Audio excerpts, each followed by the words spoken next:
સુરતના પાલનપુર વિસ્તારમાં આગની ઘટના સામે આવી છે। કમર્શિયલ અપાર્ટમેન્ટના કમર્શિયલ કોમ્પ્લેક્સના શેડમાં આગ લાગી હોવાની આ ઘટના સામે આવી છે।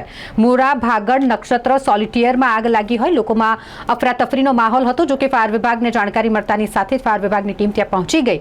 ફાયર વિભાગની 4 ટીમો પહોંચી ગઈ હતી અને આગ પર કાબુ મેળવાયો છે। કોઈ પણ જાનહાનિના સમાચાર આ આગને લઈને નથી આવ્યા, તે એક રાહતની વાત છે।